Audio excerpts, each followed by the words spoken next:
you're going to step out of college, get that first job, you're probably going to have a failure unless you totally play it safe. And if you totally play it safe, you're not going to be that much value, and you're probably going to get canned anyway. So you're kind of, you might as well be the hero, right? Or step out and try to do something. Right. To embrace the suck. I mean, Yeah.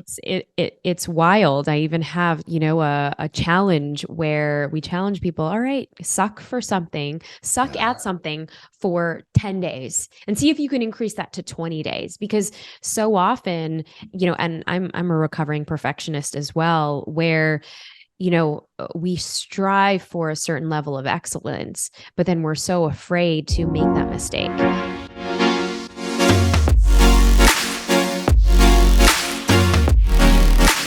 Neeta, I honestly want to start deep, if that's okay with you. You ready? Let's go. Let's go. I'm with you. I mean, well, my book's coming out on Drive. It's called What Drives You. It's on Drive. And, to some degree, it's that holy grail question of why are some people driven? Why are they not? And of course, in the book, I break that down somewhat, but there's still somewhat of an unknown factor. And as we look at your book about, that sucked and ultimately being resilient and coming out of that before you became who you are now. Mm-hmm. Your mom dies when you're 16. Yeah. Brother dies at 17. Dad dies at 19. Unreal. You become a caregiver for your younger brother, and then boom, you start grinding away to get to where you own a medical practice and you're, successful in that aspect. And then you go on to do what you're doing now. But back then, when you look at Neeta back then, and you're writing this book and breaking this stuff down, and you look back and go, what were the ingredients? What was the catalyst or the grain back then, the seed back then that you look back and go, I can kind of see why I recovered well, why it didn't overcome me and take me down. Do you see that, or do you look back a little bit with a bit of mystery as well? Oh no, absolutely. I mean, it's taken me a really long time to get to this point. Yeah. And I think that when I was going through the grind, as you called it, and really the dark moments, I think that hero's journey that if we say yes to, we all tend to experience. Yeah. But those were some of the darkest times of my life. I mean, I know that there are people who go through tragedies and don't make it out. I know that even in my situation, someone who probably would have the same kind of upbringing could have started a family early, dropped out of high school, got into drugs, all of these things. I had my own coping mechanisms, which we'll get into. And, all of those ingredients that I'll share, now I have a framework for, because things were so bad in the beginning that, walking through that fire, walking through that tunnel, many days I'm like, is this over? Are we done here? When things were so bad, when my mom had she had a 6-year battle of cancer, and she got sick when I was 10. So, at 10 years old, your friends are, I don't know, playing with dolls. I'm like cooking eggs for my family, making breakfast, families coming over to see my mom, paying the respects. I grew up in like my parents were immigrants. My dad was from India. My mom was from the Philippines. So there's cultural nuances there as well, where, you're taught to study, and get straight A's, and you couldn't come home with less than an A. And so on top of that, plus the tragedy that we were facing, with my mom at such a young age. So it already primed me for, okay, how can I be a good girl? Okay. So that was the first thing. How could I be good so that I can be accepted by my parents and I can not cause any trouble, kind of fly under the radar? And this would then be one of the leading forces for when I would then become a teenager and, then lose my mom to cancer, lose my brother, just out of the blue, a year later. And he went through, just an asthma attack and had this whole collapse with his friend. in front of, he was walking, with his friend and just died pretty much on the spot. Wow.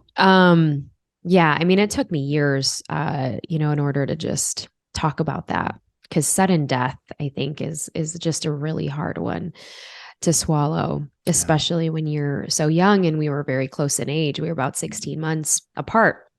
And so, um, and the one thing my dad would always say is, Neeta, you are resilient. You are strong, and so priming me for all of these like mantras, which I would then, put in the back of my head. Right. And so I was taught, okay, I was strong. I'm strong. I'm strong.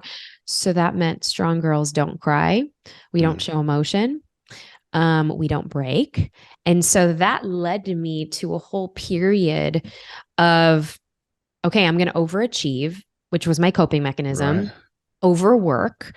I'm going to be constantly busy, because the opposite of busyness meant you were lazy, which again was these were the value systems that were ingrained in me young. And so, you never took a day off, because my mom never took a day off. And well, you see what happened to my mom.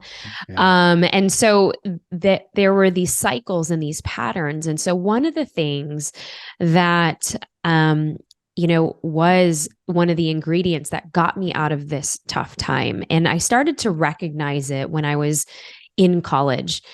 And there's a chapter in my book where I talk about really being just, I almost lost it when they told me that my dad had stage 4 lung cancer. They meaning the doctors. And, just to give everybody context around what happened, we were already starting to climb out of this very dark cloud of grief and just sadness. And to give you cultural context, when a man loses his wife in the Indian culture, it's almost like you're kind of ousted from society, or at least that's what was happening for him. It wasn't like people didn't know what to say. Wow. A single dad, raising his 3 kids, now 2 kids. And so they didn't really know how to support. They did the best that they could. Like I said, we were surrounded by a lot of family, a lot of extended family, but his friendships, it was just harder for him to cope.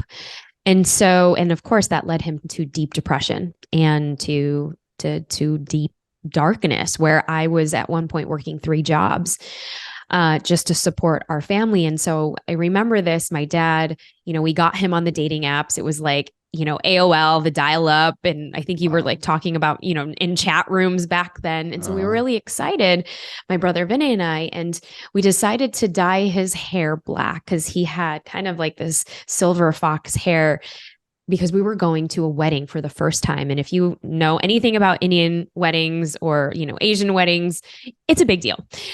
And so as we were dyeing his hair, basically, I guess he was allergic to the dye and got an allergic reaction. And Oh so no. right away, immediately, where if you ever know anything about PTSD, I'm starting to have this panic attack. I'm like, oh no, not again, not again. No, no, no. And so we called the ambulance. They came, to pick him up, and we go and they do all of these tests. So we get back to the same hospital, mind you, the same hospital where my mom was, my brother was. So, my Unreal. dad Yeah. is there, and they're doing all these tests. And for whatever reason, they couldn't find out, how the dye caused this major allergic reaction where his face literally swelled up twice the size. And they said he has stage 4 lung cancer. I'm like, you got to be kidding me. He's like in the best shape of his life. He was jogging 6 miles a day. He's now, on all of these, not apps, but like, in these Yeah. chat room, speaking to women. And we're going to this wedding. You're lying. And I couldn't believe it. And I had so much rage and so much anger. And I had to tame it down, because I'm like, okay, I'm a good girl. I'm not going to scream. I'm not going to yell, but I wanted to just give it to these doctors, because I thought, 17, pretty much 18 years old at this point. And I'm, so angry. And, 10 months later, he passed away. And so at 19, yeah, I'm walking through this really, really long tunnel, and I'm trying to see the light of day. And one of the things that I needed to make clear and peace with was my upbringing, because I couldn't change that. Yeah. I couldn't pretend that it didn't happen, even though I tried to. And there's a chapter in my book where a year after, I begged my grandmother and my aunt, who were helping take care of us, my brother and I begged them so that I can go to study abroad, because I just needed to get out. I couldn't go away to college. I got into all of the schools. I mean, all to get out and get out of my situation. And this would then turn into the building blocks of what I talk about in That Sucked Now What? Because basically, talking about and getting out of our circumstances when we cannot control them, we have to really look and see what our current environment is. Well, I knew my current environment was just dark, gloomy, grim, and Yeah. and I mean, I was going through probably what I would now call depression back then. I didn't have the words for it. I didn't know, what that looked like, but to experience joy on the other side of that, and then to go back and say, wow, that was a really dark time, a really dark time. And thank God I had, people checking on us. We had, the school nurses obviously thinking that's, they were paying close attention because they wanted to Yeah. make sure we weren't going to harm ourselves, just because of the tragedy and the PTSD that my brother and I had gone through. Um, and so the first part of this is forgiving our past. And that was everything for me. Forgiving the fact that I was so young when all of this happened, forgiving the fact that there was nothing that I could do to change my mom. Mm-hmm. In and many times as children, I think we blame it on ourselves. And you hear people say, oh, when my parents got divorced, maybe it was on me. Or a lot of times the trauma is passed down because one parent gets so angry, but it's not towards the child, but the child then kind of internalizes it. So Right. for me, it was very, very important, that, heading into my 20s, and even now with everything that I do, and it's literally one of the factors that I talk about in the book, called How to Strengthen Your Bounce Factor. And this literally is how to build that audacious resilience. And I'm not talking about mental toughness and resiliency like what my dad used to pound in me in my head. It's the complete, I wouldn't say opposite of that, but it's a yes. And it's yes, it's the toughness, but we also have to be compassionate to ourselves. And I think for the longest time, I wasn't, because I remember so vividly having, gotten off the plane in Rome, Italy. I was about 20 years old. First time ever, full freedom, full, like, what is going on here? I can see why everybody goes to Italy. Because if you've ever been to Italy in the summer, all the young kids, they go to study abroad. And that's exactly what I was doing. So, the first time in my life, I could actually recreate who I was. Because the one thing a young person who's been through a lot of stuff does not want to share is, hey, where are you from? And what do your parents do? Because that would ultimately leave you as the outcast. And I definitely didn't want to go there. Neeta, I do want to ask. I mean, this is because you talked about that being strong, right? Mm-hmm. That if we hear your story, it's easy to look at the fact that, man, you took care of things, you did what needed to be done, you overcame, in quotes, you overcame, you're an overcomer, you kicked butt, it didn't overcome you, you weren't a victim, you're good. And yet, what you're talking about here, the whole package of bouncing back, because what I see in that is, yeah, you overcame the circumstances well, but that's not mental health. That's not your long-term wellness. And for one, I understand that. I understand it's what got me into on the podium in professional athletics, man. You kill it. You do what you got to do. And that's what we applaud today. And that's what we applaud. It's what we love. We love the superhero who's mentally an absolute wreck, and that's going to manifest later in life. But for the moment in the limelight, it looks good. And I hear you talking about, okay, you saw that and you saw the dark side of it. That's it. And of course, that's so much of what the book is coming. So as what you're talking about now, that the bounce factor is it's not just standing back up, because we put so much focus on that. And you can stand up and be just as punch drunk and ignorant as you were and keep fighting and get knocked down 100 times if you don't learn something. And you're telling us about what to learn. Oh, absolutely. I mean, the first part of the book, I talk about having a chip on your shoulder because I definitely had a chip on my shoulder. I wanted to prove everyone wrong. Who wouldn't? Yeah. Of course. And you see all of these like stories of athletes. And I even, talk about some of my favorite athletes like Serena Williams, the sisters inside my book, and how, at such a young age to be trained in that. And we see this now with young people and their mental health in terms of, these athletes who we're priming and we're just priming them and we're priming them. But the same thing goes for having this space to actually say, you know what, I'm actually not feeling okay.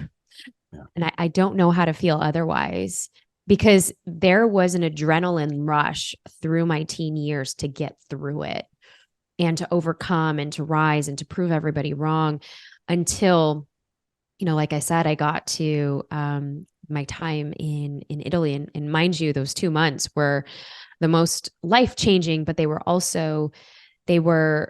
really were so instrumental in how I would then lead the next 15 years of my life.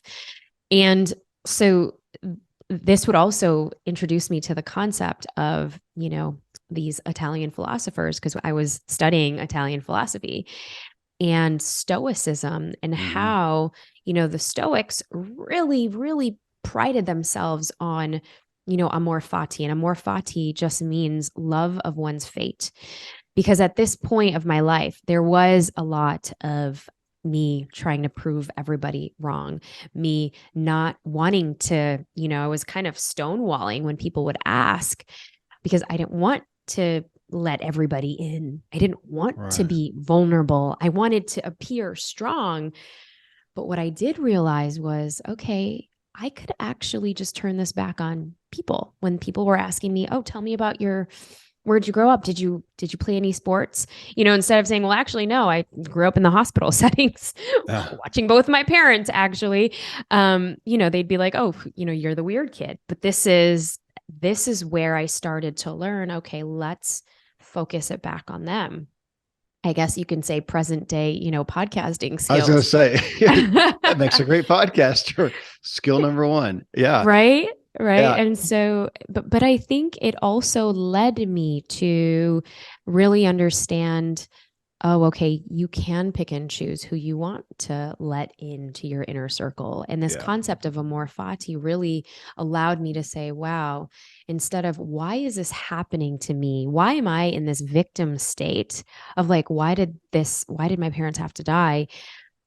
Instead of that, to, okay, well, this is, love of one's fate. That's what Marcus Aurelius talked about. That's what I was learning in Italian philosophy class. So that really shifted the way that I would approach, all right, kind of this everything happens for a reason, but to love exactly the mess that we are in, to love it. And it's kind of extrapolated to even how, later on in the book, I talk about how to fly forward. And many times when we have a sucky situation, a breakup, a marriage crack, a betrayal, somebody cheats, a medical diagnosis, cancer diagnosis, to be able to love that part of yourself, because we often reject that. And that then leads to shame, and it leads to, guilt, and it leads to shutting down, and it leads to the self-sabotage, which I know so many athletes learn early on. Oh my gosh, I can't believe you did that. And we ruminate these thoughts in our head, which then causes us to self-sabotage even, what we're actually going through. I want to ask about that, because thus far we've been talking about your past and these things that happened to you, which makes sense. The book's titled That Sucked. That thing over there that took my family out. That sucked. The fact that, this happened to me, that sucked. Now you're talking about an athlete there. So often there, just to jump to the other side where we look at that. And when we have that hard thing happen, that thing that sucks happen, and we feel responsible. No, you Mhm. just talked about that, the mess that we're in. I created that mess. I'm the one that failed. I didn't achieve X, Y, Z. So now I have, because I come on that side of it. I didn't Yeah. have a whole lot of things happen. I didn't have traumas or the acute ones, traumas and tragedies in life to where I felt like a victim. I was on the other side of, no, I am Superman. I'm responsible for everything. I'm not a Yep. victim. And then I'm a perfectionist. I can never add up and I suck. So my book Mhm. says I sucked, not that sucked. And either way, and you're holding both of them, I know, but so often it's the victim aspect of that happened to me. But over here, the things where we look at and go, no, I did that, man. I failed. I screwed up. I made the mistake. And holding that sometimes feels, well, and I was going to say feels harder. It depends on your upbringing and where you came from and what you experienced. But my gosh, so hard when we take personal responsibility and we think, as you talk about so much in the book, I made that mistake. I didn't add up and I caused that. That is me. Yeah, and if we get stuck in that, because Yeah. I do talk about there's two types of camps. Basically, something bad happens, and we start internalizing. Oh, that's oh crap, okay, that was totally me. I did this. I fucked up. I'm not worthy. I'm not worthy of anything, because we're so used to winning the medals. We're so used to placing first or Yeah. second. And what I talk about in the book is this zero sum game, and we're learning this when we are young. My son now is 4 years Mhm. old, and he's learning that if he does not win, like, he's a loser. And then he starts internalizing it. And so we're like, okay, no. And this is why, like, sports is so important, because then you kind of see, well, there's two teams, but literally there can only be one winner and one loser, right? That's what it is, zero sum game. But then how do we then internalize those things to then breed the shame, the guilt, that we're taking it on as if we were the ones in control? And so that's the one camp of folks that grow up. The other camp is the one that, blames it on everybody else. Mhm. And, they don't want to really sit in the suck, because the suck is too painful to accept. So they're like, you did this, you did this. And they're turning outward, and they're turning outward. And many times it is being in that victim state of, you did this to me, or I didn't have enough. So, it's your fault. And so they don't take personal responsibility. Either one is, it's embracing the suck in a way where it actually should be accepting of our humanity. When And I did, yeah, I go did a ahead. third way there where I said, I didn't blame someone else, but I just said, I suck. That Yeah, was where I turned, as opposed to coming back to where you were a second ago, in essence, the forgiving myself, the having compassion for myself, because I didn't want to sit in those negative emotions. sure. I still don't. I'm learning. My therapist is teaching me, to sit in that and feel it and embrace it, accept it, sit in it, and forgive self as well. But you mentioned a minute ago the hero's journey, and I like, and you said something to the effect of, if we are willing to embrace it.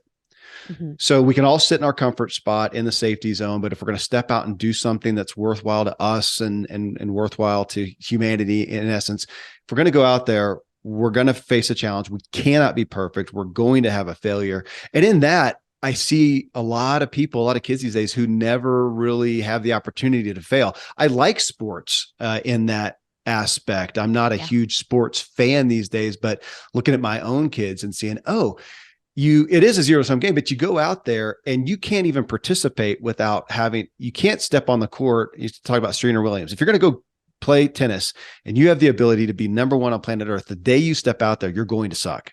Yeah. And you've got to allow that. And we're kind of okay with that on sport. Okay, yeah, I know I'm going to be bad until I get good. But dude, we don't do that in our life and realize if you're going to step out of college, get that first job, you're probably going to have a failure unless you totally play it safe. And if you totally play it safe, you're not going to be that much value and you're probably going to get canned anyway. So you're kind of, you might as well be the hero, right? Or step out and try to do something. Right. To embrace the suck. I mean, Yeah. it's wild. I even have, a challenge where we challenge people, all right, suck for something, suck Yeah. at something for 10 days and see if you can increase that to 20 days. Because so often, and I'm a recovering perfectionist as well, where we strive for a certain level of excellence, but then we're so afraid to make that mistake. And we're not, and because our society really applauds the perfection, the ideals, the winning, and we don't really give much room to cry about the loss or cry Yeah. about what didn't work out or the Yeah. mistakes that we made or the failures and the setbacks and the challenges. We kind of gloss over it. We kind of bypass it and we're like, okay, on to the next one to keep going through and suppressing our nervous system. It's like, oh, wait, oh, okay, we're going to gloss over that again so that when that same trigger comes up in the form of a friend that berates you or a colleague that stabs you in the back or whatever, we start to then harness and build this resentment that kind of stews. And Yeah. then of course sometimes it releases in that way, probably not in the healthiest way too. Here's something you got me thinking about in regards to how we look at the failure, the suck, the whatever happened. That if I have a friend, my spouse, a family, one of my kids, of course, but even just a friend, and they're going along and telling me, XYZ happened, and I did this and totally failed, and they're berating themselves and feel terrible. And I'm kind of looking and going, I want to have compassion for them, but I'm also going, it's just a thing. It's just so easy for me to see it as just this little thing. Here's this great person. They did that, didn't work out. And it's not a big deal. And I'm so sorry, but let's just go on. When it happens to me, it's everything. When it happens to us, it's everything. And you got me thinking about how can I put that kind of back to your self forgiveness? Yeah. How can I put that cap on and not internalize it so in depth as we can so easily see somebody else doing and think, oh my gosh, why are they just freaking out? It's not that big a thing, but we do. I wish we could step back out of ourselves and do what feels so easy with other people. Yeah.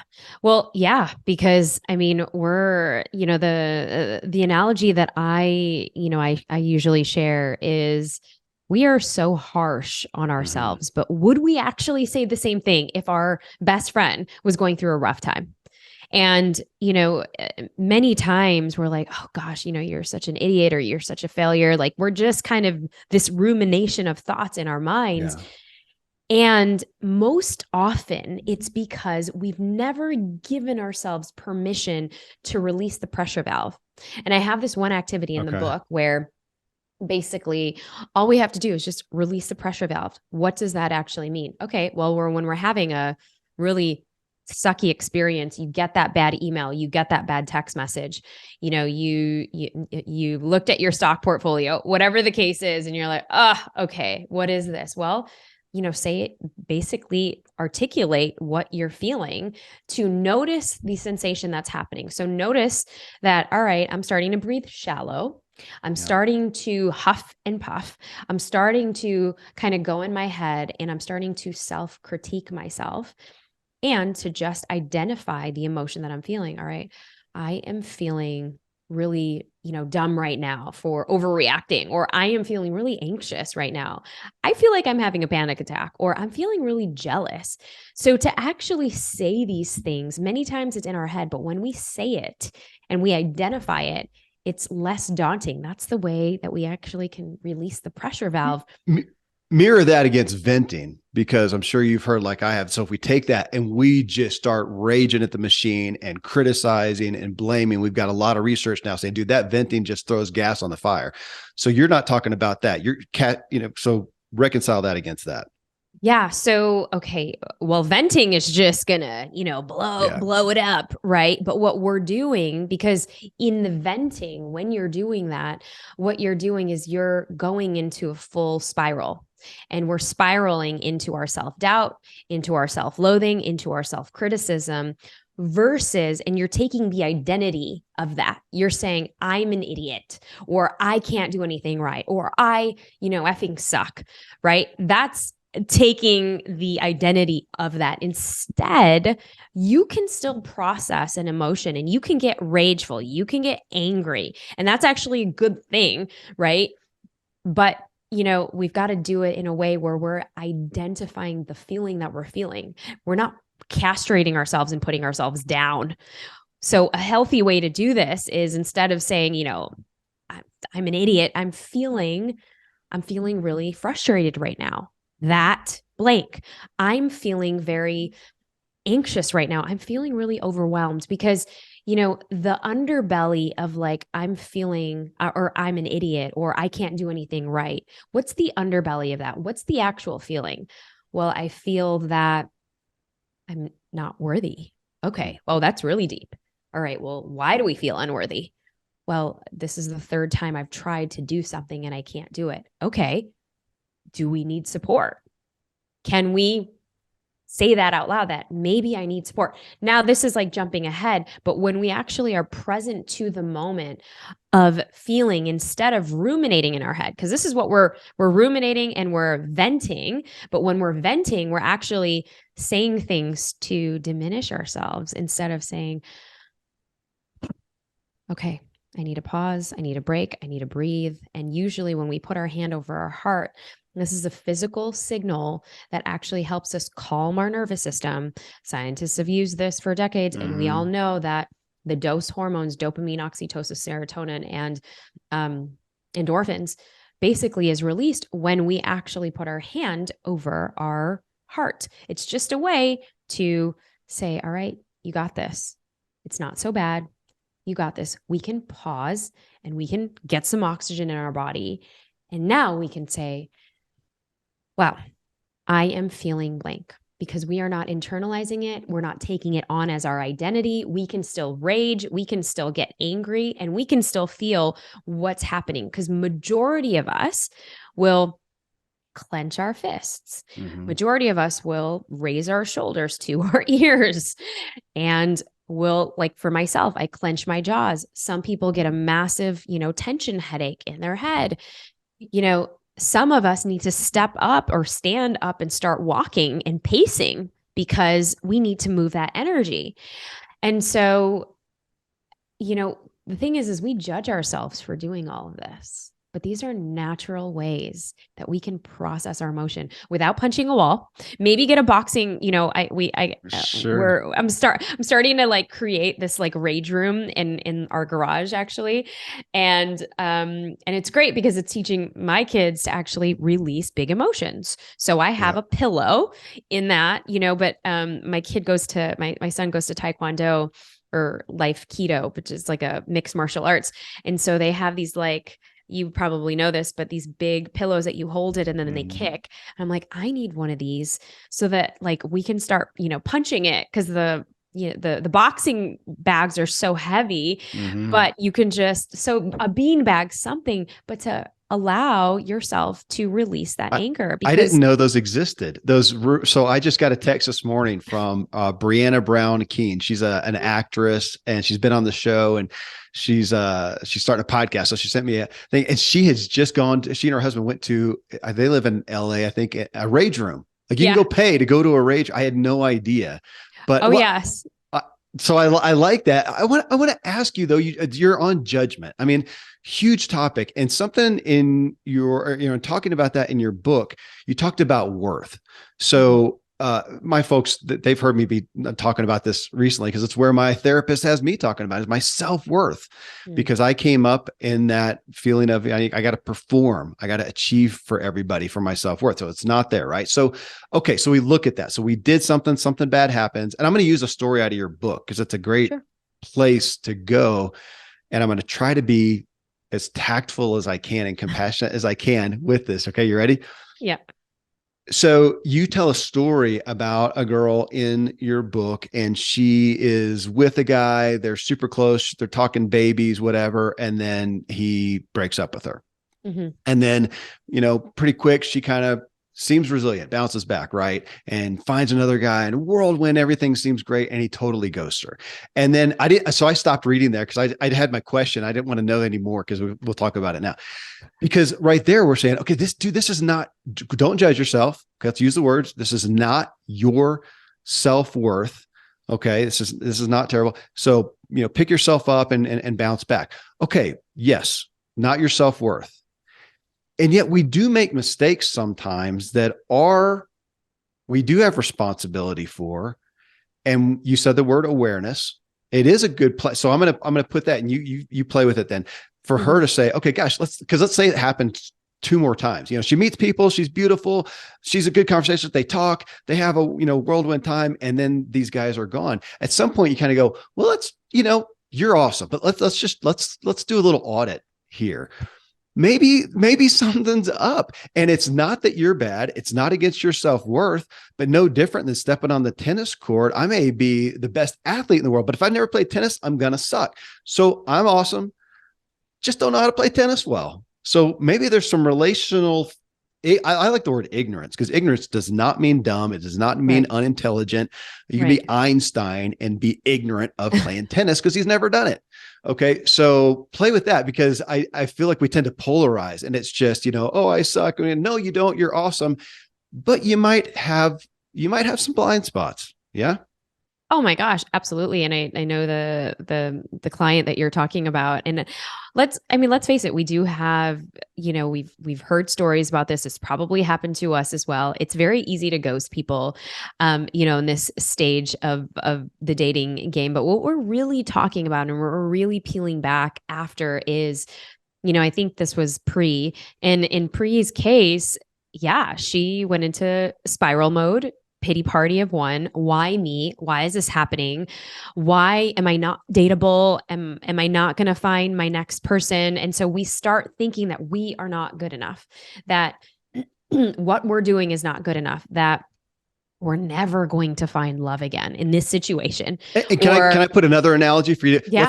Let's say you're out there as a striving entrepreneur, and it's on your third business that you've totally failed, and you're thinking, I'm just undateable.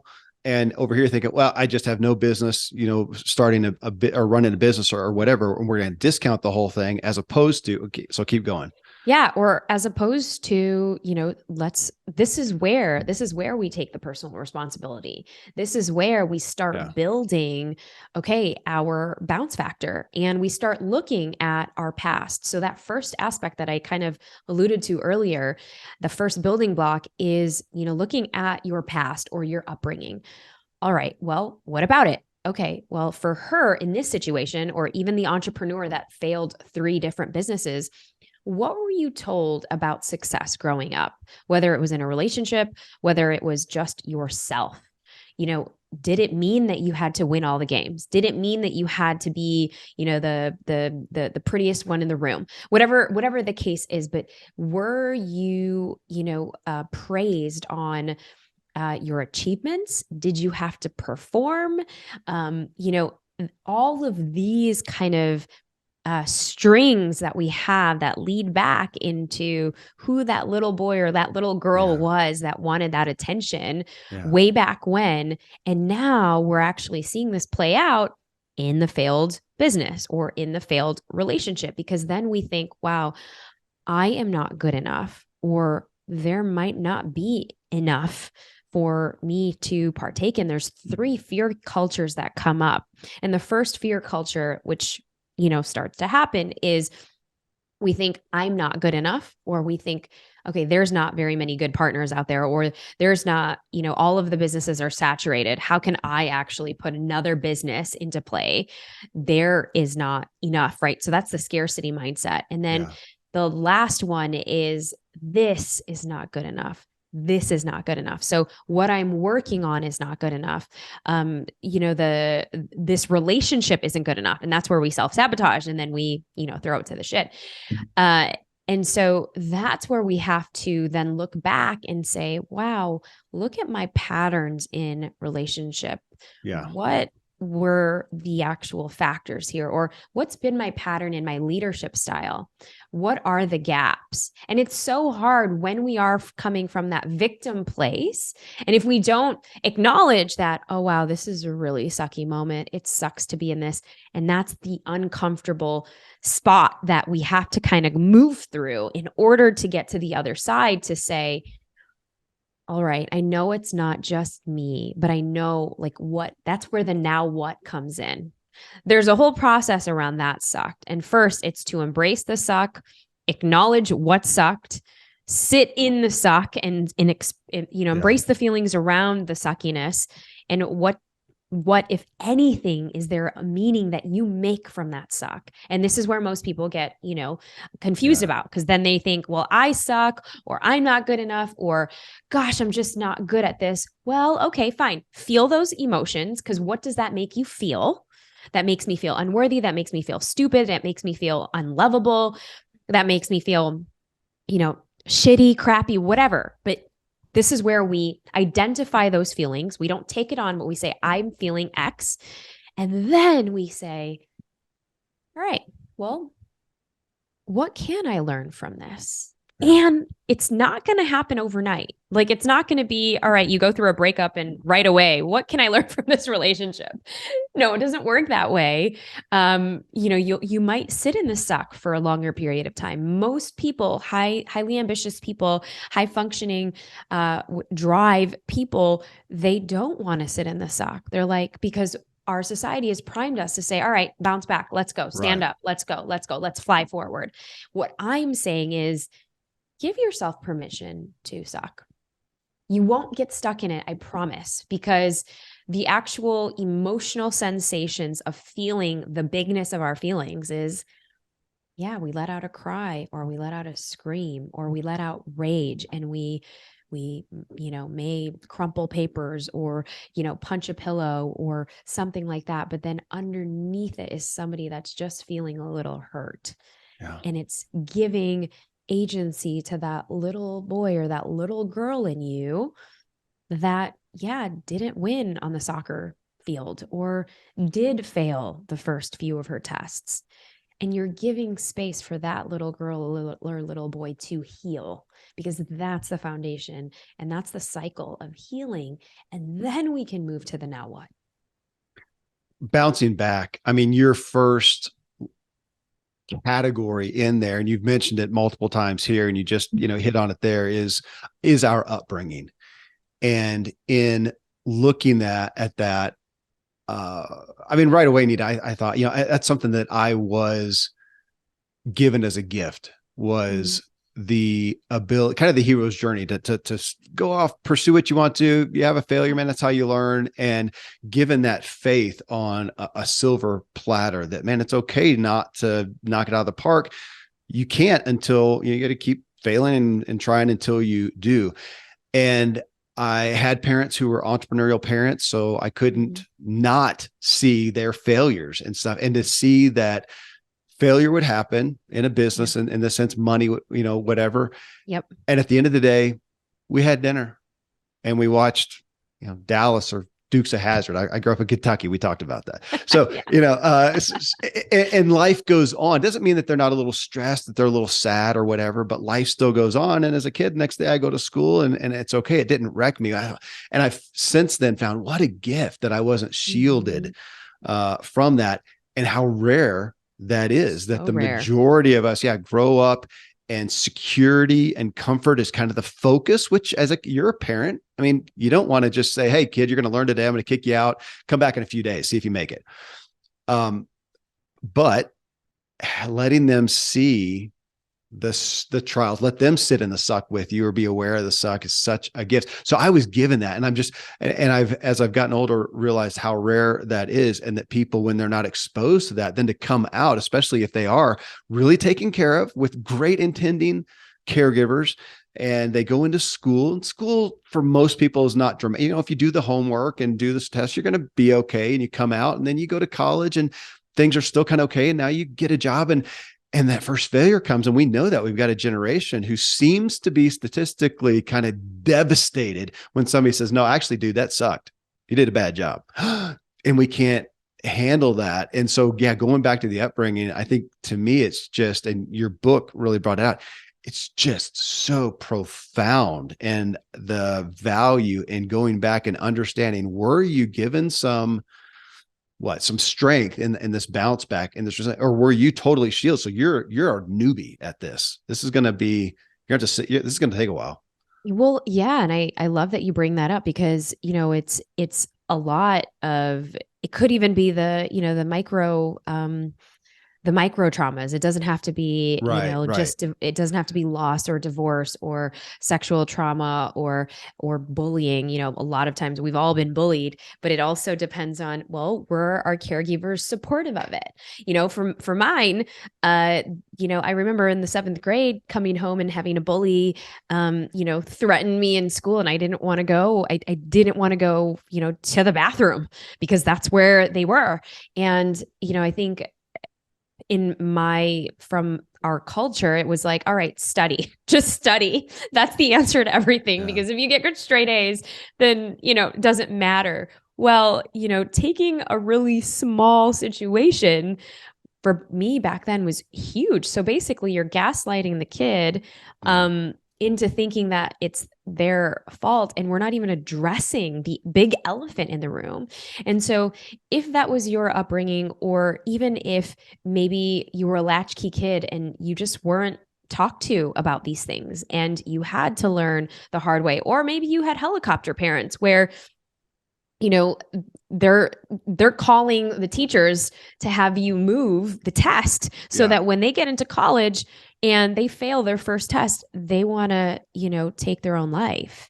And I've seen that. I've talked to some of those moms in these really amazing neighborhoods in the country, because they are like, how do we teach resiliency to our kids? And this is happening obviously way more often within the last 5 years than ever before. And and again, because if we know better, we want to sometimes solve our kids' problems Yeah. Yeah. instead of actually giving them agency to actually fail in a safe way and say, you know what, that's okay, we can pick up again. Yeah.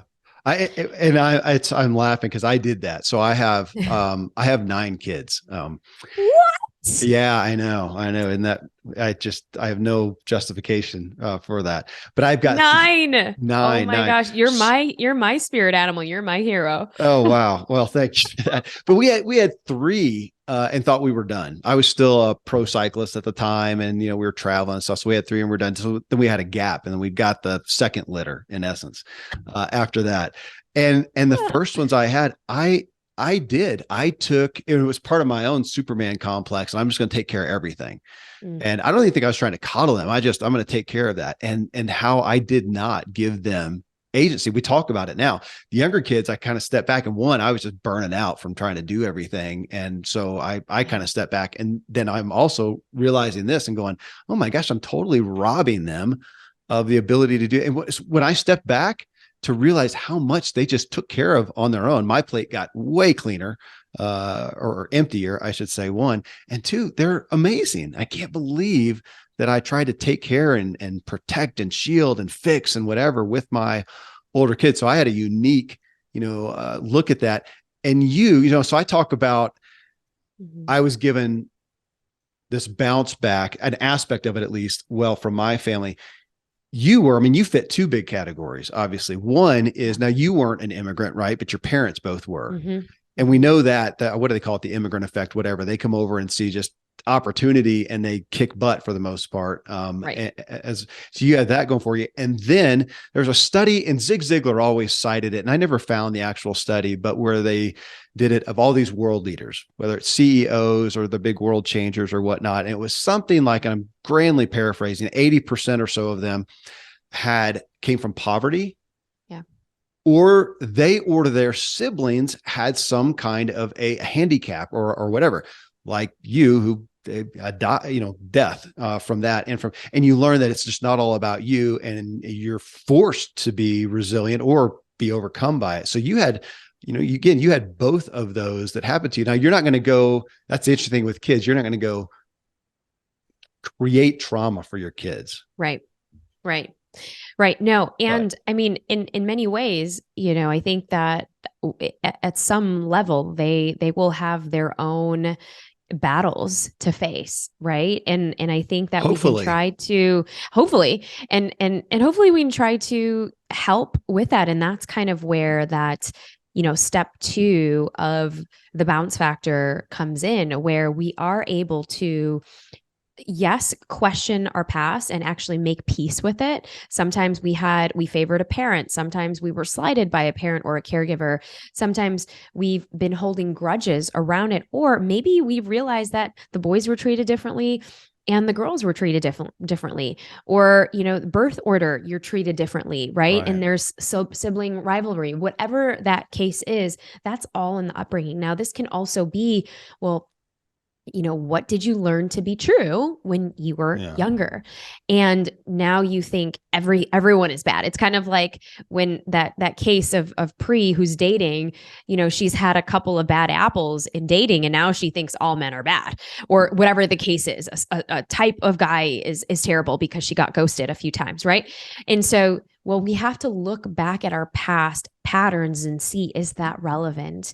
And do we actually believe those things? So that's part one, is your Yeah. upbringing. Part Yeah. two is looking at your current environment. And this is the big one. This is like, you can't change your past, obviously, but what we can do is we can look at our current environment and see, how am I complacent? Because that's what I told those moms who had children who did take their lives, or they did lose 3 people to suicide that year. When I spoke in the Bay Area, Silicon Valley, you have a lot of high achievers. And so this was literally one of the things that I spoke about, because one of the moms got wind of my work around resilience and grit. And they said, wow, you've been through a lot as a teenager. Can you come and speak to the moms? Because what are we doing wrong? And is there a solution? How can we build resiliency in our teens? And because we just lost 3 people this year. And this was, a while back, but it really got me thinking and how I could really crystallize this framework, because, and what is actually needed. And you cite the Zig Ziglar, study, and definitely you can see, study after study, seeing the adversity and, even putting kids through sports, right? That helps build a healthy foundation of seeing, okay, this is, this is what failure looks like. This is what setbacks look like. I'm not going to do everything for you, but we're actually slowly building the cadence to suck at something new. And that's looking at our current environment. We're actually Yeah. activating good stress, because when we're activating good stress by saying yes to the things that we are afraid of, right? It's kind of like, I grew up in, a Filipino Indian household. And so you don't talk back to your elders. You don't, you speak when you're spoken to, kind of a thing. But when I would see my Jewish neighbors and their kids, they had a bat mitzvah, bar mitzvah, and doing a whole speech while they were 12 or whatever, like, 13. And I'm like, wow, that's different. I could never do that. And again, it's because at those ages they're primed to speak in public. Well, what's the number one fear that everybody has? Public Yeah. speaking. Yeah. Can we start that sooner? And so, and this kind of goes into, well, strength training, waking up at 5 a.m. Like, these are all these physical ways of starting to slowly build and introduce ourselves to, the good stress that kind of builds that resiliency, the good stress to suck at something new. I've had parents ask me, is it okay to take your kids to a different part of the world, because, they're so afraid that their kids are growing up too privileged. And I was like, well, absolutely. Like, I went to India when I was 3, when I was 5, when I was, 10. And I would see that, whoa, we have a very different lifestyle living in the US. Like I would go back to India and my, you know, and they're like a middle class family, but water is such a big deal that you would shower with a bucket and you would take that bucket, you'd heat it up and, you wash yourself with that bucket. And these were just like the tiny things that would evoke the good stress so that when you came back, it was something that you spoke about. It was something that you talk about, right? I'm not saying that everybody needs to go to India to teach, their kids resiliency but there are, certain things, can you go and, volunteer at a homeless shelter and have that conversation, right? And so that is that second pillar, which is activating good stress. And then we get into the third one, and this is my favorite. And this is my favorite because this is about your emotional capacity to feel. And this is what we've been kind of alluding to is feeling your feelings, identifying them, not sticking, not owning it as your identity, but actually saying I'm feeling X and allowing yourself to feel the depths of those feelings, because we think we're going to stay there. We think we're going to cry all day long. Actually, when you let a few tears out or when you let that scream out, what we're doing is we're activating our vagus nerve. Our vagus nerve actually, scientifically, it calms our nervous system. And it's the only nerve that's connected from our brain all the way down to our toes, but it actually activates our rest and digest. That's why singing is really important. That's why sometimes you feel better after you've screamed or, maybe you've yelled at somebody, but you actually feel better. You probably feel bad, but because it allows us to calm our nervous system. And then the last part of this 4-part bounce factor is your RSA.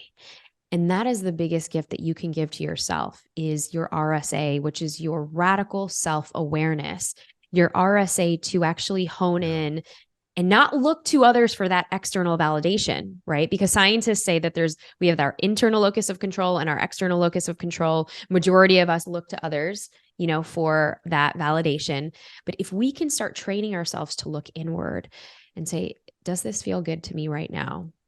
Am I going to say yes to that thing? Should I actually do that thing that I keep saying that I'm going to do? Or is that just not in my season of life right now? And that's what we really want to build for is our RSA. And that's really, the discussion on boundaries. And that's the hardest thing for people.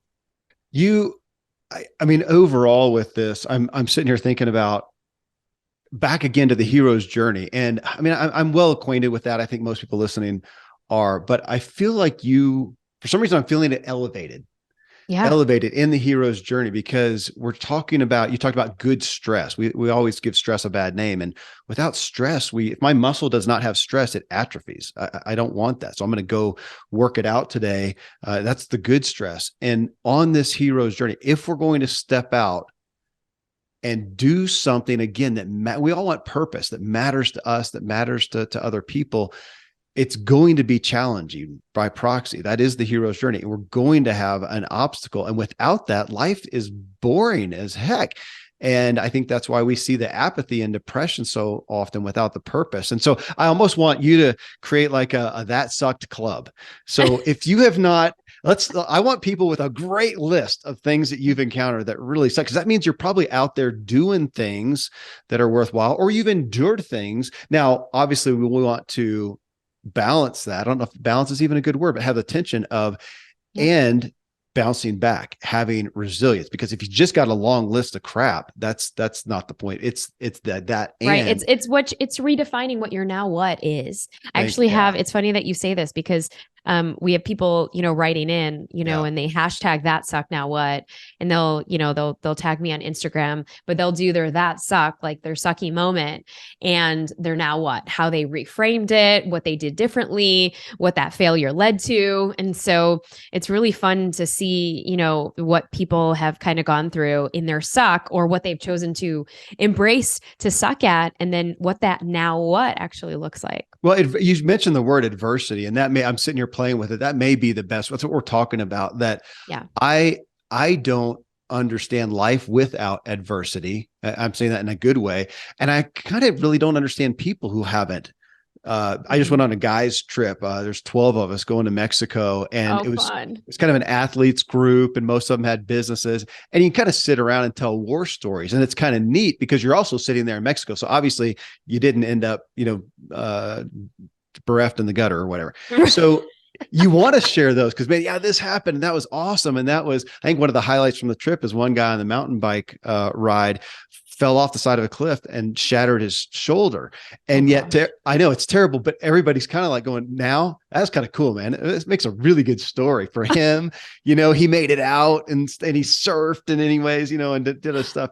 And we like those if we can frame them correctly. But how do we Yeah. elevate and give health to them? Man, you want adversity and you want to deal with it well. And you got me thinking about it. It was actually in the area of talking about entitlement. And I just got to thinking in what you wrote about our expectations as well, that so much of this, you just talked about radical self-awareness, is also, I want to be aware of, if I'm going to go out and do this thing that's not super easy, which we all want to, we want to achieve something cool. If we do, set the expectation. And what you're saying is there's going to be adversity. Don't let that direct. If we could expect that more, it feels like I'm preparing myself now to bounce back if I Totally. have my expectations. Okay. Totally. And I think that it's, as we're bringing up, our expectations, many times we have really high expectations. Yeah. And many times we're entitled in our thinking when we don't get what we had sought to get. Basically, we didn't win what we were going to. That startup never took off despite so much of our efforts. And then we're like, oh, but I should be getting that. I should be getting that award, or I should be getting that thing because it didn't work out for me in the past. And so when we are having a mindset of entitlement, we're coming from that place of lack. Remember that fear culture that I just talked about of there isn't enough for everyone. Therefore, if there isn't enough for everyone, I'm going to come from a place of lack. And, either hoard my resources, not share with somebody, pretend like, I don't know what I'm doing. Yeah. But what I'm really trying to do is I'm trying to compete to be at the top because there isn't room for everyone else, instead of actually, being compassionate for where I'm at. The entitlement, again, reading through what you wrote on there has me thinking it, and I haven't defined it well. Maybe you can help me here. Yeah.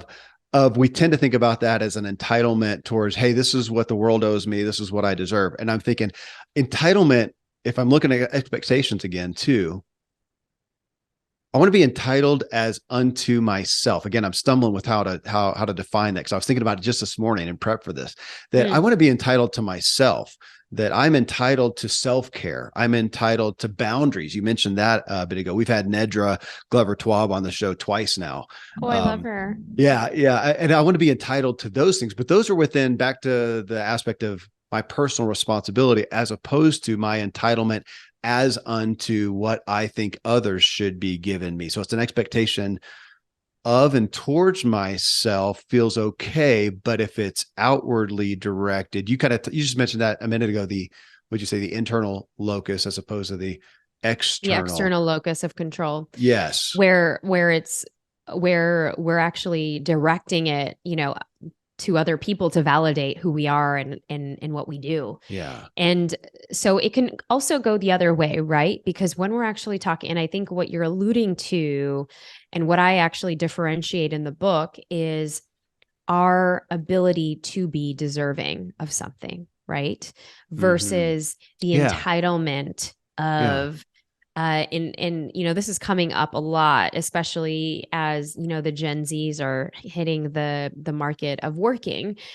And I think there's an article before when the millennials were hitting the workplace, and and I can't remember what article it was, but there was an interesting article around, well, and they want, less hours and they want, more flexibility in their schedules. And you'll see these memes on social media of, a Gen Xer is, doesn't take any time off of work. And then they have the millennials, they're like, yes, can I go to this, this wedding? I will work all weekend with my laptop.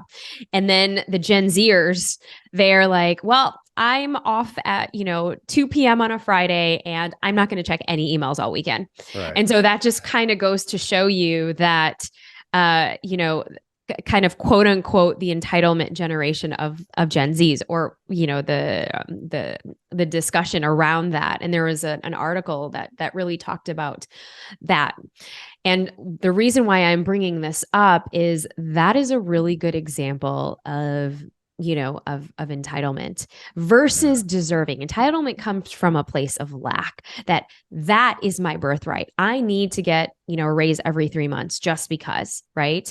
And then we have whereas our millennials the Gen Xers and even baby boomers, they're like, well, you don't ask for raise until you prove your worth, right? And that's kind of culturally what was thought of. But, now in this day and age, when we have this new discussion, that's what's coming up with people, the difference in the generations. And I struggle with that, Neeta. I mean, I've got kids, that are late 20s now, and we're having these discussions. And I'm all I know, even if you take out the generational aspect, I would say growing up in a family, an entrepreneurial home where parents owned businesses and owned multiples. And, we had success, they had successes and failures. That's what I grew up in. I don't know anything else. That is all, you're a business owner today. If you want time off, well, you earn it. Can you afford it? If you need the extra money, you go make that. And so having that business mentality, which I do hold up with that, because setting the expectations and looking at personal responsibility. And I've seen that with my kids, that they have now taken that into the workplace, not to discount unfairness in workplace environments or whatnot. Right. We're not talking about that. I mean, we're, and I think also, because I even the chapter that you're talking about in the book, and I just opened it up because I do talk about, the entitlement trap. On how, yes, for ourself and for that, building that internal locus of control for ourself of, yes, we are deserving of, or you can actually, yes, you use entitled to, but I wanted to, distinguish the two. The deserving is, it is our right to deserve to be happy, to deserve to have abundance. And, there's a lot of talk nowadays around manifestation, especially for these younger generations. And there's so many memes and TikToks around it and Instagrams and things like that around, okay, I'm just going to manifest my dream job, or I'm going to just manifest my dream partner.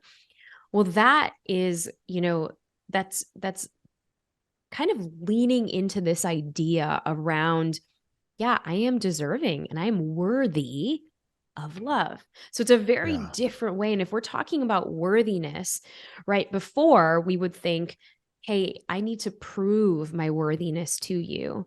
Now I'm actually going to fully believe that I'm worthy to attract this love, this job, this, abundant life. But there's one more caveat there that we're forgetting is we need to work for that. And entitlement, when that comes along and we see the rags to riches story, or we see the, we don't really see the behind the scenes on social media, which is why a lot of times we think that, oh, this happened overnight. So like the overnight success.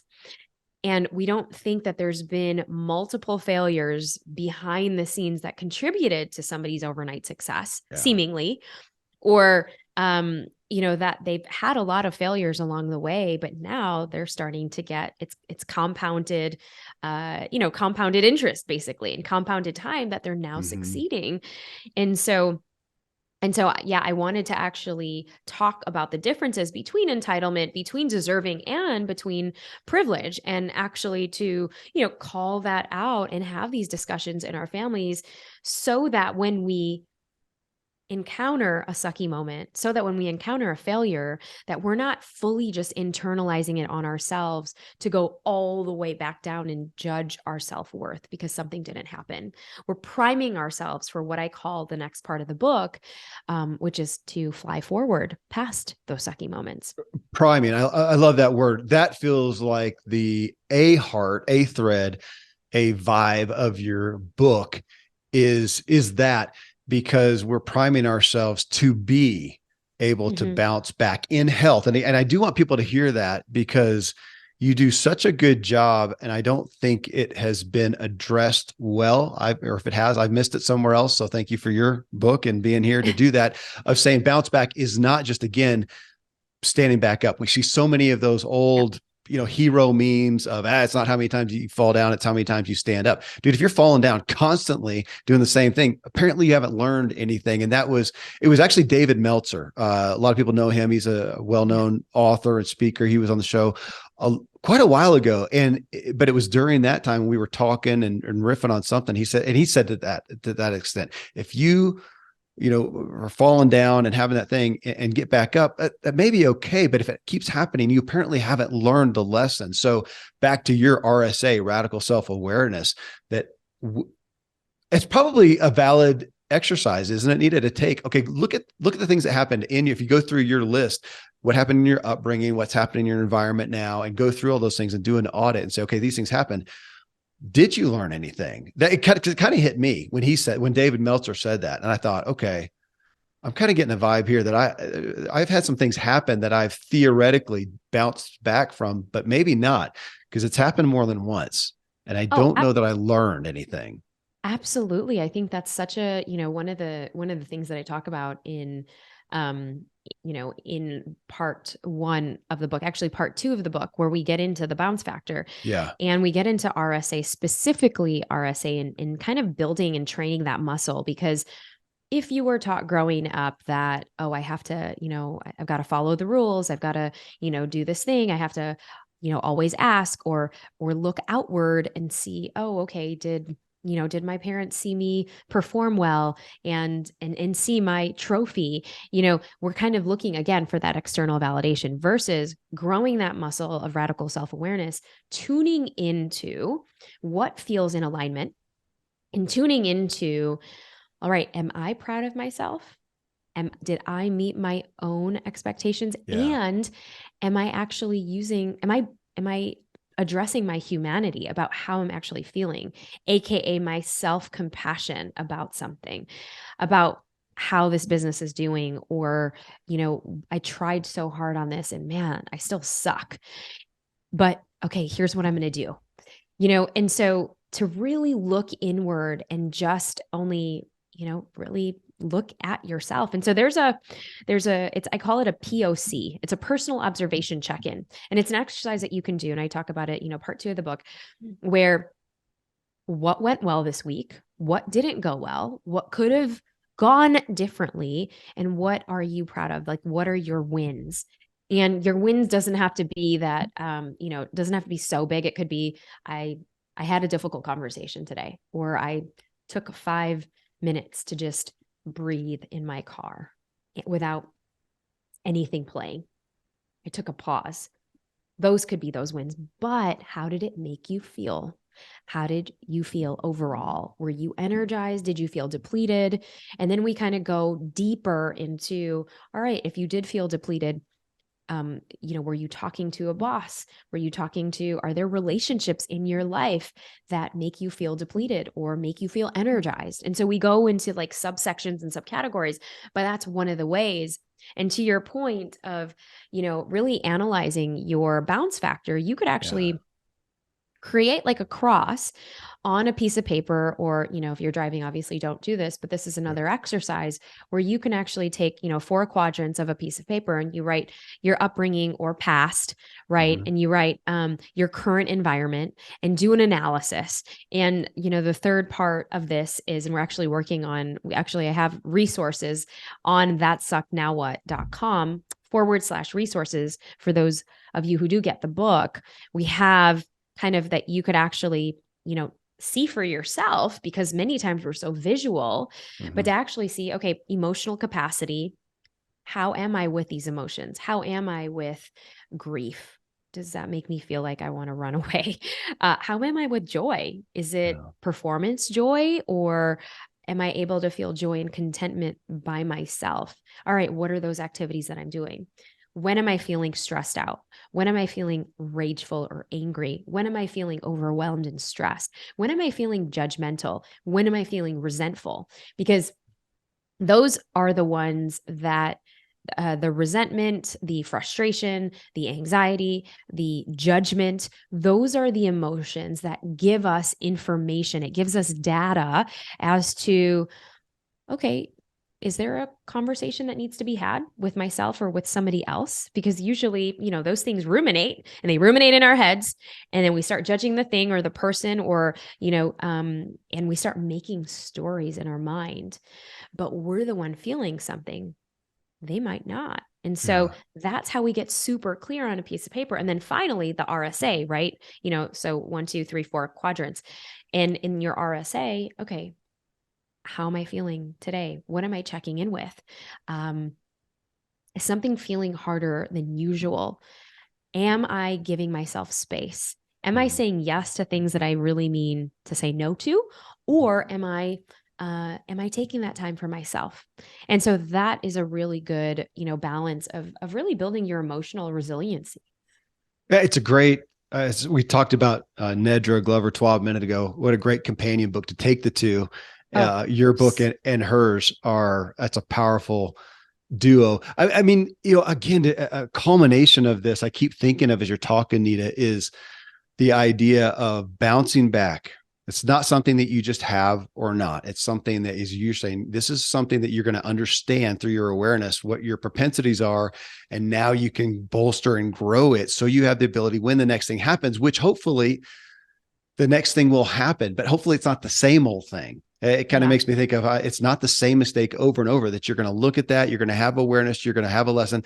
You're going to grow. And hopefully that mistake won't happen. There's a lot of mistakes that I make that I don't want to see happen again, but I do want to be growing and evolving and pursuing something else of worth. So I make a new mistake on a higher level. And when it happens, boom, man, I can bounce back and totally. you're giving us a different vernacular. It's kind of, I'm thinking of Brene Brown's recent book, Atlas of the Heart, and she's given this whole new vernacular on not just a couple emotions, 3 emotions, 5, 10, 15. She said, no, there's 87 that Mm-hmm. you're doing that on. Okay, if you want to be resilient, another Brene Brown word, but if you want to be resilient, you want to be able to bounce back from these things that are going to happen, and you kind of want them to if you're doing anything of value, but here's how to do it with health, and you're expanding our vernacular and giving us the steps to work through. So well, that's why you're here. Absolutely. Absolutely. I Yeah. mean, I think we're shifting, what's happening now with even the future of work and the future of how we even raise our children. Mm-hmm. we're we have so much capacity to not be hard on ourselves, because that was the way Yeah. that we were trained. Yeah. And with the rise of so much, with mental health struggles, especially in the last few years, there was a CDC study that came out, or New York Times article that came out, that girls are twice as more likely to harm themselves, teen girls, ever Mm. since the rise of social media started in, I think, 2011 is what the New York Times article talks about. And basically it's the CDC study that came out that girls are twice as more Mm. likely to harm themselves than boys, teen girls. Wow.